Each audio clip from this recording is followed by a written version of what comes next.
this is Bilal Ashraf. Stay tuned to Star 9.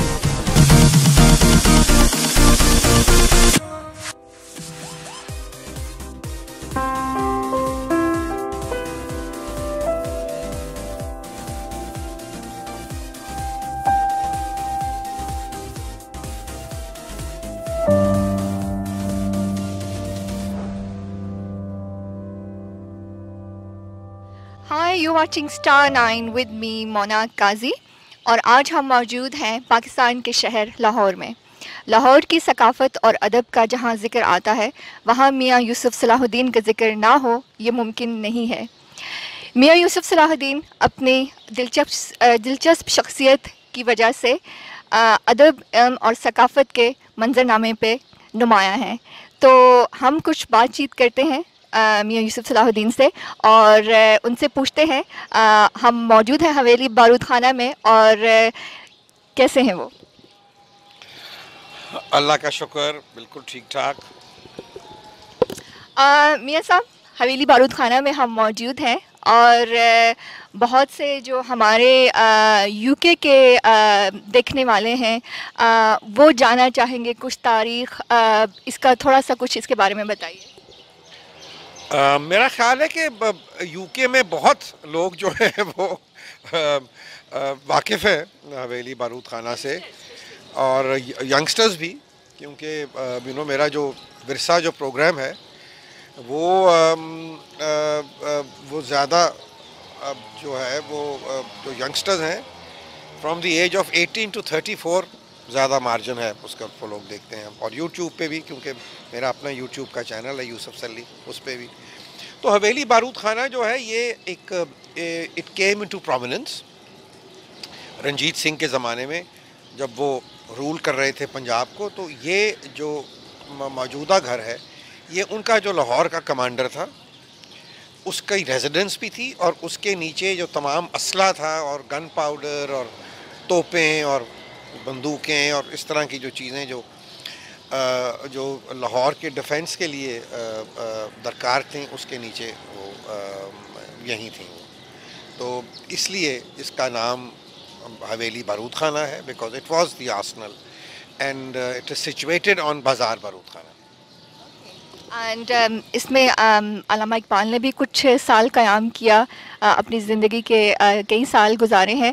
تو علامہ صاحب یہاں, کیونکہ یہ میرے ددھال کی کا گھر ہے, علامہ صاحب کا یہاں آنا بہت تھا, کیونکہ میرے جو دادی کے والد تھے میاں نظام الدین, وہ اور میاں نظام الدین اور چودھری سلطان جو فیض صاحب کے والد تھے اور بہت سے اور جو نمایاں جو مسلم نوٹیبلز تھے ان کی بہت گہری دوستی تھی. تو علامہ صاحب لازمی یہاں آیا بہت کرتے تھے. یہاں بہت محفلیں ہوتی تھیں. انجمن حمایت اسلام جو ایک ادارہ تھا جو میرے بزرگوں نے اور بہت سے جو ویل ٹو ڈو مسلمز تھے 1800 کچھ میں, انہوں نے آفٹر 1857 جب مسلمانوں کی حالت بہت زیادہ انگریزوں کے ہاتھوں خراب ہوئی, تو اس کی پہلی جو لڑی تھی وہ سر سید احمد خان نے علی گڑھ میں یونیورسٹی بنا کے مسلمانوں کو دعوت دی کہ ان کے نوجوان آ کے پڑھیں, اور جو دنیا کے علوم ہیں جس طرح سائنس ہے, ٹیکنالوجی ہے, اس طرح کی چیزیں جو مدرسوں میں نہیں پڑھائی جاتی تھیں ان کو پڑھیں.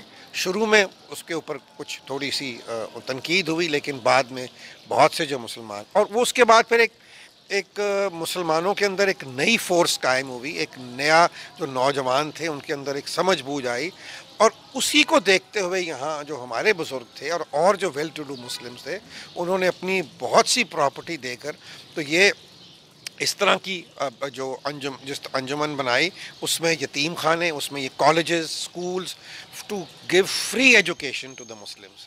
تو اس سلسلے میں یہاں اس گھر کے اندر بہت ہر سال ایک سالانہ جلسہ ہوتا تھا انجمن کا, جس میں سارے مسلم مائنڈز جو تھے سب کانٹیننٹ کے وہ یہاں تشریف لاتے تھے, اور وہ یہاں پھر سوچ و بچار ہوتا تھا کہ آگے مسلمانوں کا کیا لائے عمل ہونا چاہیے, کیونکہ مسلمانوں کی after the Mughal emperor the empire ended and the last Mughal emperor was sentenced to he was sent away to Burma, exile میں گئے تھے. اس وقت مسلمانوں کی کوئی لیڈرشپ نہیں تھی, ہندوستان میں. تو دے لک ٹورڈز دی خلیفہ ان ٹرکی, جو سلطنت عثمانیہ یا جو آٹومن امپائر تھی, ان کے جو خلیفہ تھے انہی کی طرف تو مسلمان یہاں کے دیکھتے تھے. اور اس وقت پھر یہ انجمن بنی, اور انجمن کے جو جلسہ ہوتے تھے ان میں بہت بہت نامور شخصیات جس طرح کے سر سید قطبی اور الطاف حسین حالی اور مولانا محمد علی اور شوکت علی جوہر, اس طرح کے لوگ, یا مفتی فلسطین کے بھی ایک دفعہ اس پہ تشریف لائے تھے. تو یہ کیا کہتے ہیں, اس وقت یہ پھر ایک یہ انہوں نے یہ ادارہ جو تھا یہ قائم کیا. علامہ صاحب منسلک تھے انجمن کے ساتھ, he was very involved with it. ثقافت کے حوالے سے آپ کا بہت زیادہ ہاتھ ہے کنٹری کہ جب آپ نے کچھ بتائیے بسنت کا جو فیسٹیول ہے اس کا کیسے آپ نے سوچا, کیسے آپ پالیٹکس میں تھے, پالیٹکس چھوڑی اور پھر وہ سارا کچھ؟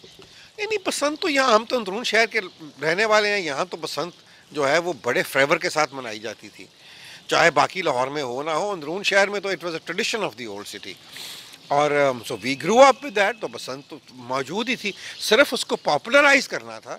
اور وہ پھر جب نئی روایتیں, نئی چیزیں, پھر اس میں پرنٹ میڈیا آیا, پھر الیکٹرانک میڈیا آیا, تو بسنت کو پاپولرائز ہوگی. اور لاہور کے اندر ہی لاہوریوں کو نہیں پتہ تھا, جو لوگ ڈیفینس میں رہتے تھے یا گلبرگ میں رہتے تھے اور ان ایریاز جو اولڈ سٹی سے دور تھے, تو ان کو تو آئیڈیا ہی کوئی نہیں تھا کہ بسنت کیا ہوتی ہے. تو یہیں کا فیسٹیول ہوتا تھا, یہاں ہو کے ختم ہو جاتا تھا. تو بعد میں پھر اس کو ڈیفینیٹلی میں نے اس کو بڑی پڑھ کے انٹرسٹنگ سٹوری ہے کہ ایک دفعہ عمران کے جو ہمارے وزیر اعظم ہیں, ان کے فرینڈس تھے دا ڈیوک اینڈ ڈچس آف سمرسیٹ, وہ یہاں آئے ہوئے تھے فار اے ہالیڈے. تو عمران ان کو یہاں لے آئے بسنت کے روز, because he himself was a very love flying kites اور پیچے ویچے لگانے, اور بڑا ہم انجوائے کرتے تھے. تو تب بسنت ایک چھوٹا سا ہم کرتے تھے اپنی, مطلب جس طرح ہر فیملی کرتی تھی اپنے گھر کے اندر اپنی بسنت. جب آپ چھتوں پہ جاتے تھے تو وہ ماحول کچھ اور ہوتا تھا. وہ جب انہوں نے جب آ کے یہ دیکھا یہ ماحول, تو وہ تو بالکل they were like completely shocked. نہیں, I mean they were so sort of pleasantly surprised کہ یہ they said کہ اتنا امیزنگ فیسٹیول آپ کے ہاں ہے, دنیا میں کسی کو پتہ ہی نہیں ہے. یہ کسی اور ملک میں ہوتا تو یہ تو ایک بہت بڑا اس کا فیسٹیول بنا. بس وہی میرے مائنڈ میں تھا, اور اسی کے یہ سوچتے ہوئے میں نے یہاں اس وقت جو بہت مجھے سپورٹ کیا وہ جنگ اخبار نے کیا. شکیل الرحمان صاحب تب نئے نئے جنگ اخبار لے کے لاہور آئے تھے, تو اس وقت ان سے میں نے ڈسکس کیا, میں نے کہا چلیں اس کو ہم لیٹس پروموٹ اٹ. تو میں نے اس اگلے سال بسنت میں کوئی 300-400 لوگوں کو مدعو کر لیا لنچ پہ, کیونکہ ہمارے ہاں بسنت ڈے کی ہوتی ہے, رات کی نہیں ہوتی. رات کو نہیں, بسنت ویسے ڈے کا ہی فیسٹیول ہے. رات کو جو بسنت ہوتی تھی وہ صرف یہ ہوتا تھا کہ رات کو آپ ایک پتنگ اڑا دی, اس کے ساتھ کندیلیں باندھ دی, مطلب ہر رنگ کی جو کاغذ کی لینٹرنز نہیں ہوتے, ایک موم بتی ڈالی, گڈی چڑھاتے رہے, تو وہ بڑا خوبصورت لگتا تھا. چاروں طرف کے لوگ جو ہیں انہوں نے اس طرح رنگ برنگی کندیلیں اڑائی ہوئی. That was to mark the coming of Basant, کہ جی کل صبح جو ہے بسنت ہے. اور پھر نیچرلی ہم تو جب بچے تھے تو صبح آپ سوچیں کہ جب کریک آف ڈان ہوتا تھا نا, تو ہم نے چھتوں پہ چڑھ جانا, اور پھر سارا دن وہ کائٹ فلائنگ ہوتی تھی. It was amazing. سو پھر یہ میں نے کیا, اور پھر جنگ نے بہت سپورٹ کیا. اور دوسرے دن جب اخبار آئے تو آئی تھنک وہ جنگ اخبار میں کچھ شاید کوئی 100 تصویریں تھیں بسنت کی.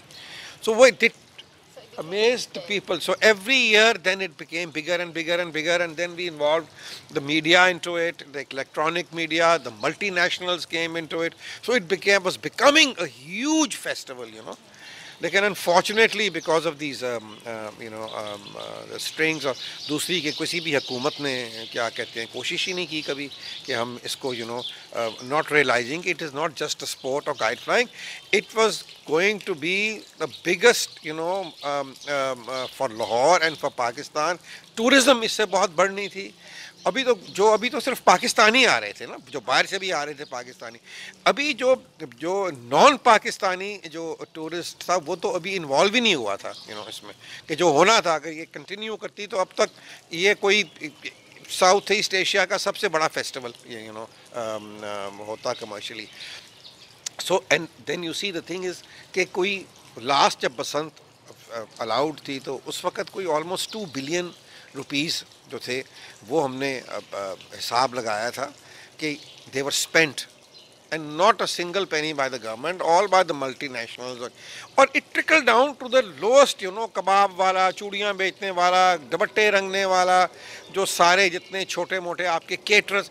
ایک انڈسٹری, بہت ساری ایونٹ مینجمنٹ کمپنیز جو تھیں وہ بنی ہی. in fact my own son, he went into the business of event management, starting with just Basant. ایک بزنس تھا. It would have been a great thing. تو بہرحال آئی ایم اسٹل ٹرائنگ اس کو revive کیا جائے. نہیں, آئی تھنک ہیلتھ اور safety کے جو ایشوز ہیں وہ بھی ہیں, لیکن آئی تھنک وہ کوئی بھی گورنمنٹ جو ہے نا وہ they really don't, either they don't have the sense اور the vision, کہ اس کو دیکھیں کہ اس کا فائدے کیا ہو سکتے ہیں. ورثہ کی بات کرتے ہیں. ورثہ کی شروعات تھوڑا سا کچھ اس کے بارے میں بتائیے. ورثہ جو ہے وہ ایک it's labour of love basically, and I realized that after I left politics that what I should do. تو میں نے یہ سوچا کہ آئیڈیا جو میں نے لیا ورثہ کا, I took it from جو ہمارے اولیاء تھے, جو ہمارے صوفیاء تھے, the people who spread Islam in the subcontinent. It was not spread by the sword, it was not spread by any great کوئی یہاں اسلام کوئی جو آئے یہاں انویڈ کرنے انڈیا کو, وہ نہیں لے کے آئے. نہ محمد بن قاسم لے کے آئے یہاں اسلام, نہ یہاں اپنا شہاب الدین غوری لے کے آئے, نہ یہاں اپنا کوئی اور لے کے آیا.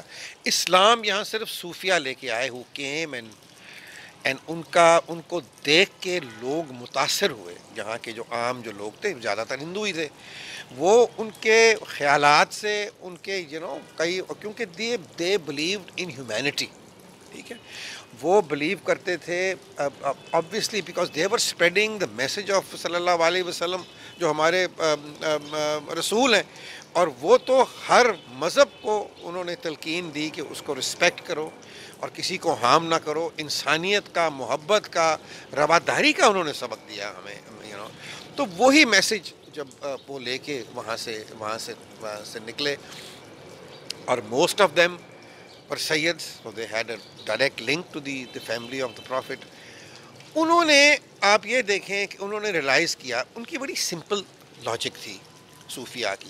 جو چیز اسلام کے ساتھ کلیش کرتی تھی انہوں نے کبھی ایکسیپٹ نہیں کی, اور جو اسلام سے کلیش نہیں کرتی تھی اور لوکل ٹریڈیشن تھی انہوں نے بالکل ایک ہول ہارٹیڈلی ایکسیپٹ کی. مثلاً انہوں نے ریلائز کیا کہ یہاں کے لوگ جو ہیں وہ میوزک جو ہے ان کا integral part of their thing. انہوں نے قوالی, دے اسٹارٹیڈ قوالی. آئی مین آپ کی جو میوزک ہے بہت کم, میں ایک اسپیچ میں قائد اعظم نے یہ کہا تھا کہ کیا ہمارے اندر between the Hindus and the Muslims کیا فرق ہے, تو انہوں نے کہا کہ میوزک جو ہے وہ بھی ہماری فرق ہے.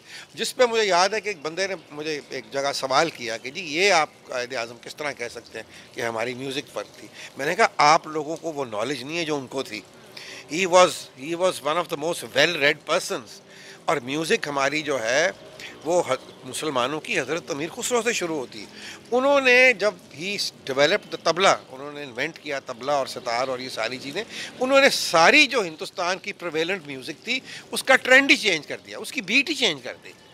سو یہ ساری جو اب میوزک جو آپ سنتے ہیں ہندوستان میں بھی, پاکستان میں بھی, تمام انڈیا, تو وہ basically it is that music, that is what the kind of music was accepted by the later on even by all the Hindu musicians.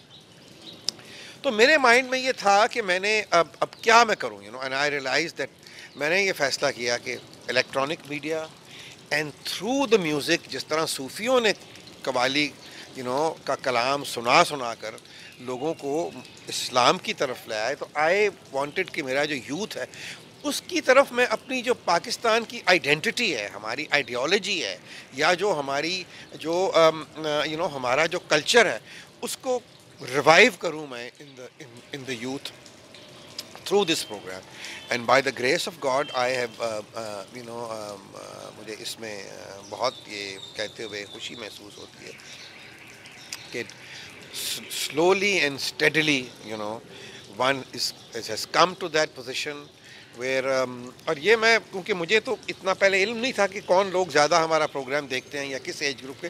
جب میں نے اپنی یوٹیوب کا چینل بنایا اور اس کے اوپر میں نے تمام جو کام میں نے کیا ہے وچ از آلموسٹ اباؤٹ 600 ویڈیوز, اس میں ورثہ بھی ہے, اس میں جو ڈفرینٹ علامہ اقبال کے اوپر کے کلام پہ ویڈیوز ہیں, یا قائد اعظم کی اسپیچ ہے, یا قائد اعظم کے اوپر ویڈیوز ہیں, یا محترمہ فاطمہ جناح پہ بھی ریسنٹلی میں نے, یا قومی نغموں کے جو ویڈیوز بنائے ہیں, وہ بیسکلی آپ کی آئیڈینٹی آپ تک پہنچانے کے لیے. تو وہ جب اس کے جو مجھے فگرز آئے سال کے بعد, کیونکہ سال پہلے ہی میں نے بنایا تھا, تو it was quite shocking for me that from the age of 18 to 35 are our maximum viewers, okay, which is very heartening. And also جہاں یہ دیکھا جاتا ہے maximum was very surprising کہ سب سے زیادہ سعودی عربیہ میں لوگ دیکھتے ہیں, اس کے بعد Hindustan, then Pakistan, and then US and then UK. So it's a huge success. UK میں بھی ہم اس کو ہمیشہ دیکھتے ہیں اور بہت زیادہ پسند کیا جاتا ہے, اور اسپیشلی آپ جو ینگسٹرز آپ جو لے کر آئے ہیں ان میں صنم ماروی ہیں, اور سارہ رضا خان ہیں, ہنا نصر اللہ ہیں, اور بہت سے علی عباس ہیں, بہت سے نام ہیں. ہاں, کا تعلق آپ کے like she is from Manchester now, mashallah she has become a really well known singer, اور اچھا وہ ان کا ایک سٹائل ہے وہ ہے, اور بہت سے ہیں. مہوش تھیں, بڑا اچھا انہوں نے وہ گاتی تھیں. نا she got married then she gave up singing, which is sad. And of course new people تو ہر وقت myself and ساحر علی بگا and Rahat, we are all together in this, اور ہم بہت انکریج کرتے ہیں ینگ لوگوں کو, نئے آنے والوں کو. تو ابھی ہم ایک پروگرام ہم پلان کر رہے ہیں جس میں we asked مہوش حیات to sing, because she has got a beautiful voice also, to sing a few songs. She's hopefully singing one with Rahat and then one on her own, and other things also. تو اس طرح ہم کرتے رہتے ہیں, اور نئے لوگوں کو بالکل یہ ایک بڑا اچھا پلیٹ فارم ہے. آپ بالکل ایک اس سپورٹنگ پلر کی طرح ہیں ان لوگوں کے لیے کہ ہمیشہ دے ول آلویز لک فارورڈ, اور آپ ہمیشہ ایسے نئے لوگوں کو لے کر آتے رہیں. اچھا, we always see you are a good great cook, so آپ کیا چیز بہت اچھی بنا لیتے ہیں؟ دیکھیے کھانا جو ہے نا, میں سب جو میں بناتا ہوں اچھا ہی بنا لیتا ہوں. وہ کہتے ہیں نا کہ ہاتھ میں مزہ ہونا چاہیے. سو انوویشن اپنی کرنا. سم ٹائمز یہ ہوتا ہے کہ اچھا بھی بھوک لگی رات کو, دیکھیں کچھ بھی نہیں ہے, لیکن اس کچھ میں کچھ نہیں سے بھی کچھ نہ کچھ آپ بنا سکتے ہو. کوئی دو چیز یہاں سے نکال لی, کوئی ادھر سے کر لی, کوئی چیز کریٹ کر لی. تو کوکنگ سب آئی لائک ٹو کوک. ویسے تو میں دیسی کھانا اچھا بنا لیتا ہوں, لیکن وہ میرے گھر کی جو خواتین ہیں میرے گھر میں جو کھانا بناتی ہیں, اور وہ ماشاءاللہ بہت ہی اچھا کھانا بناتی ہیں, کیونکہ یہاں اندرون شہر کی جو خواتین ہیں وہ they are all master chefs. تو وہ زیادہ میں بادر نہیں کرتا. آئی اونلی کوک دیسی کھانا when I'm outside پاکستان, یعنی کہ جب آپ کے ملک میں ہم I have so many friends there, when I go there so I do like to cook for them. ایک دو کھانے وہاں دیسی کھانے بنا کے ان کے لیے کوک کرنا. تو یہاں اب میرا کوکنگ زیادہ تر ہوتی ہے سردیوں میں. اب موسم شروع ہے, اور پچھلے اور سنڈے میں کرتا ہوں. کل سنڈے تھا, I made roast leg of lamb, اور اسی طرح I do Italian cooking, French بھی تھوڑی بہت میں کر لیتا ہوں. لیکن زیادہ تر بیسکلی لائک ویسٹرن کوکنگ جو ہے اس میں آپ بیسکلی آپ یا گرل کر سکتے ہو, یا آپ برائن کر سکتے ہو, یا آپ بیک کر سکتے ہو, اوون میں آپ بنا سکتے ہو. یہ چیزیں ساسز کا اور فلیورز کا فرق ہوتا ہے ہمارے میں, اور جو ویسٹرن کوکنگ ہے اس میں یہ ہے کہ ہمارے اسپائسز زیادہ ہوتے ہیں, which I don't like. I love my food but I don't like it to be very spicy. کیونکہ جو چیز آپ پکا رہے ہیں اگر اسی کا فلیور آپ ختم کر دیں وتھ ٹو مچ مرچیں یا ٹو مچ اسپائسز, تو that's not on for me. So western cooking جو ہے اس میں ہربز ہوتے ہیں زیادہ, اور ہربز جو ہیں وہ آپ کا فلیور نہیں چینج کرتے, لیکن وہ خوشبو ایک وہ پیدا کرتے ہیں. So I enjoy making western food, وہ میں بنا لیتا ہوں. بہت. اور پسندیدہ ڈش بنا تو بہت کچھ لیتے ہیں, سب اچھا بنا لیتے ہیں, کھانا کوئی بہت فیوریٹ؟ اب یہ میں نہیں کہہ سکتا کہ ایک مجھے کو فیوریٹ میری ڈش ہے. میری I love food and all good food, سب پسند. اچھا بنا ہوا, یہ شرط ہے. ٹھیک ہے, اور جو دیکھنے والے ہیں, جو سننے والے ینگسٹرز ہیں, ان کے لیے کیا کہنا چاہیں گے؟ ان کے لیے میں یہی کہنا چاہوں گا کہ اپنے وطن سے محبت کریں. بڑی مشکلوں سے ہم نے یہ ملک حاصل کیا. آپ کی جنریشن یہ ریلائز نہیں کرتی, اور اس میں آپ کا قصور نہیں ہے, اس میں ہم لوگوں کا قصور ہے, یا ہماری وہ تمام حکومتوں کا قصور ہے, یا ہماری اسٹیبلشمنٹ کا قصور ہے, جس نے ہماری قوم کو صحیح کبھی نہ اپنی ہسٹری بتائی ہے, نہ ہی ہم نے کبھی اپنی جو ہمارے جو فاؤنڈنگ فادرز ہیں ان کا ویژن ہم نے امپلیمنٹ کیا ہے, جو کہ بہت حد اشد ضروری تھا کہ وہ ویژن شروع دن سے ہم اس کو فالو کرتے. انفارچونیٹلی نہیں کیا. اپنی ہسٹری پڑھیں. ہم یہ کوشش میں کر رہا ہوں, اور میرا خیال ہے یہ پریزنٹ حکومت بھی کوشش کر رہی ہے کہ جو شروع سے جو ہمارا تعلیمی جو نصاب ہے, ہمارا سلیبس جو ہے, اس کو ہم چینج کریں. I guess Momal Sheikh and Star 9 keep rocking. Thank you.